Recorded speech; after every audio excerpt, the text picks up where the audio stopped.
Hey divas! No intros necessary.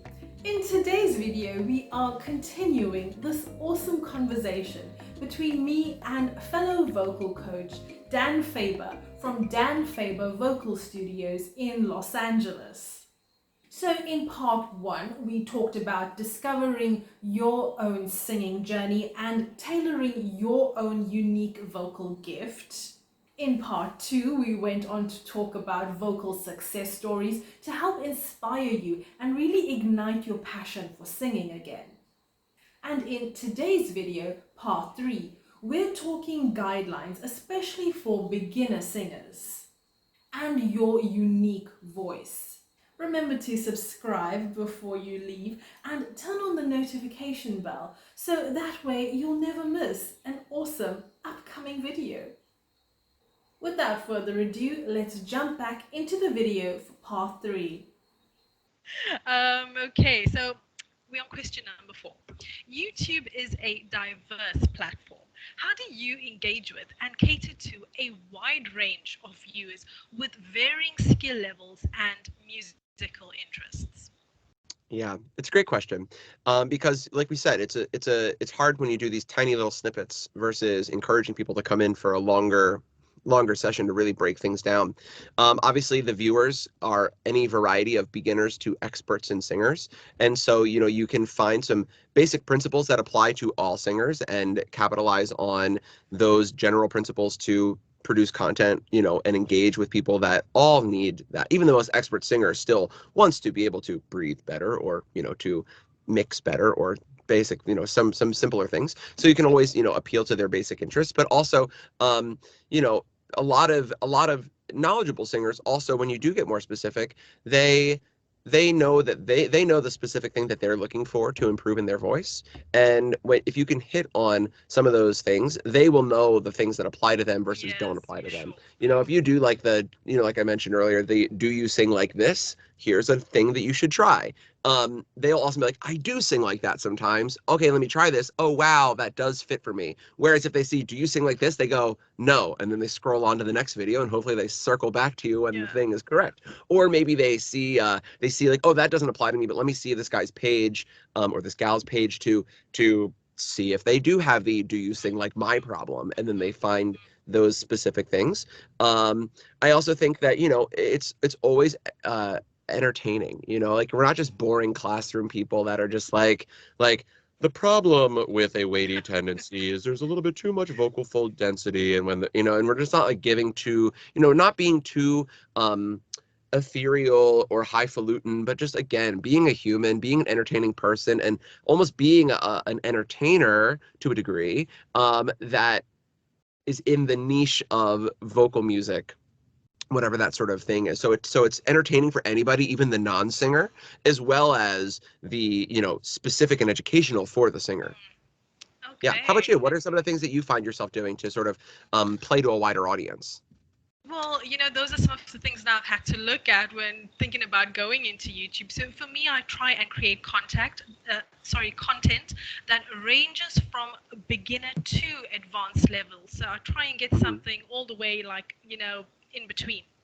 So I'll cover like a variety of vocal and breathing techniques. So I'll do like some of the like technical side, and additionally, I also like to encourage viewers to, request specific topics or songs that they would like to learn about. So I'll get like students will message and like send me a DM, or in the comment section, can you do a video on this? Or I'd like some information about that. So I also try and, the entertainment aspect you speak of.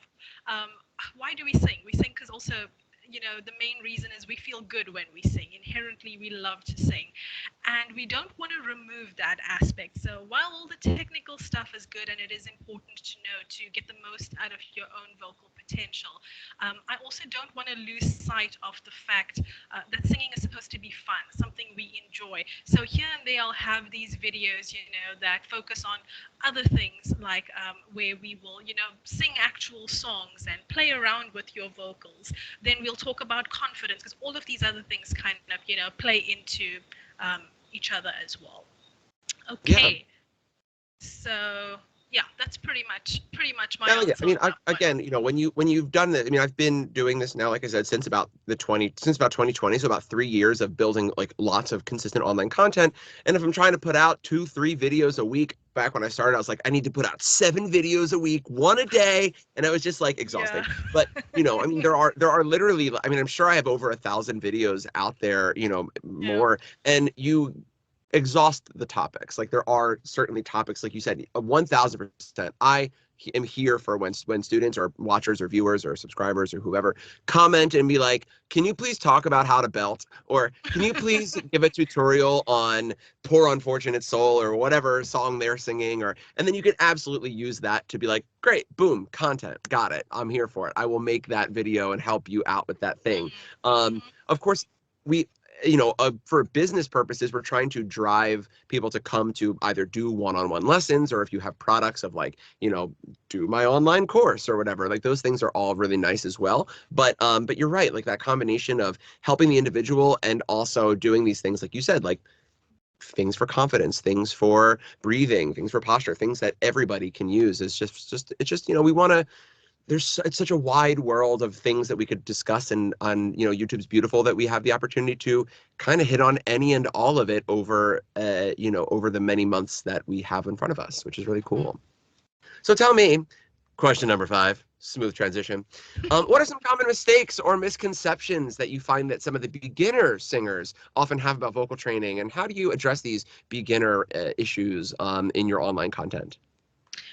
So I found that beginners often underestimate the importance of like proper breathing, proper vocal warm-ups. So I like to emphasize on all these like fundamental aspects, the foundational stuff, and provide like lots of exercises to correct those bad singing habits that we've like developed over the years. So I'll also like stress the importance of patience and consistent practice, because that's also something I found can be very discouraging, especially in the beginning. You think like, my voice is cracking up and I can't hit this high note, and it just kind of makes you, feel down. Like a lot of students want to just give up on their vocal training. So I've got to encourage them to just, stay patient with yourself and just keep on with that consistent practice. Yeah, How I about you? think that's so smart, especially the practice side of things, and especially, beginners doesn't always just mean young folks, although it certainly could. That instill, older people too. Older people are almost harder. Absolutely, Older yeah. being slight, older means, I don't know, not in elementary school, I guess.